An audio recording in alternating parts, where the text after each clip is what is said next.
El examen cardiovascular continúa con la evaluación de la presión y el pulso venoso que se realizan a nivel del cuello. Así como el pulso y la tensión arterial evalúan al ventrículo izquierdo, la presión y el pulso venosos evalúan el funcionamiento del ventrículo derecho. La evaluación de la presión venosa se realiza a través de la técnica que consiste en colocar al paciente en un ángulo de 45 grados con el vértice sobre la cintura. Se traza una línea por el ángulo external de Lewis, que es al nivel del segundo espacio intercostal, y esta línea que se traza, que es paralela al plano del piso,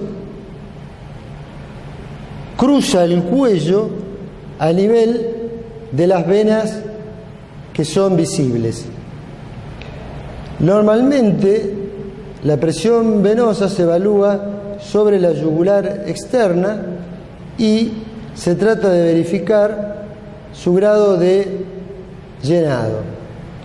Esta técnica se conoce como técnica de Lewis, que también se pronuncia Lewis, pero lo decimos así para no confundir. Una línea horizontal que pasa paralela al piso por el segundo espacio intercostal o ángulo de Lewis y cruza el cuello con el paciente en una posición de 45 grados con el vértice en su cintura. Entre el ángulo de Lewis y el eje flebostático o la presión cero hay 5 centímetros de agua. La línea horizontal que cruza por la vena del cuello, desde ahí hacia arriba se mide la altura de la vena en centímetros de agua. Si la línea horizontal cruza la vena justo a nivel de su nivel superior de llenado o a nivel del menisco, la presión venosa será la distancia entre la línea y el punto cero, o sea 5 centímetros. Si por encima de la línea la columna venosa tiene otros 5 centímetros, esos 5 centímetros se sumarán a los 5 centímetros entre el ángulo de Lewis y el nivel cero, y la presión en esos casos será de 10 centímetros de agua. Si la línea cruza a nivel del cuello sobre la vena que está deplesionada, o sea que no existe relleno venoso, se podrá consignar que la presión venosa está por debajo de los 5 centímetros de agua. El aumento de la presión venosa se puede deber tanto a un aumento de volumen, como se observa en los casos de insuficiencia cardíaca, aumento del volumen intravascular, o que el volumen intravascular sea normal y exista una dificultad en el llenado del ventrículo derecho, como ocurre en la estenosis tricuspidia, la insuficiencia tricuspidia o la hipertrofia y agrandamiento del ventrículo derecho en los casos de hipertensión pulmonar.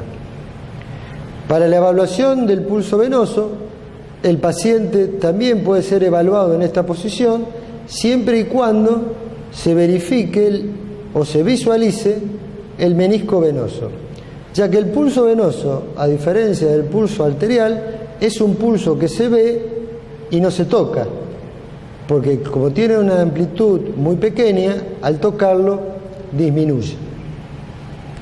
Si no se ve ningún latido a nivel del cuello, el paciente tiene que ser colocado en una posición más vertical o más horizontal, de acuerdo a que la presión venosa esté aumentada o disminuida hasta que se visualice un menisco.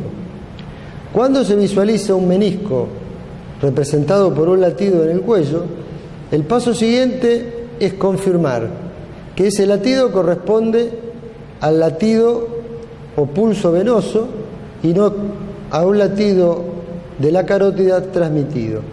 Para eso se coloca un dedo transversal sobre la raíz del cuello, colapsando la vena de tal manera que se impide que el latido venoso producido por el movimiento del ventrículo derecho se transmita al cuello.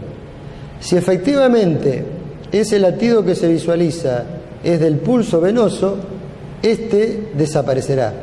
Y si el latido es un latido transmitido por el pulso carotidio, este latido persistirá.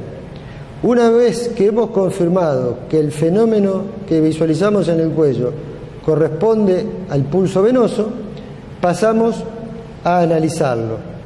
El pulso venoso ya dijimos que es un pulso que se ve y no se palpa, y es un pulso negativo con respecto al pulso radial. Para eso tomamos el pulso radial para comparar o visualizamos la carótida del otro lado y vemos que cuando palpamos la onda expansiva del pulso radial, el fenómeno que observamos en el cuello es de contracción o depresión del pulso venoso. Es una onda negativa que corresponde al valle X del flebograma. Esa depresión sistólica es el fenómeno normal que se debe observar y corresponde al descenso del piso tricuspidio durante la contracción del ventrículo derecho.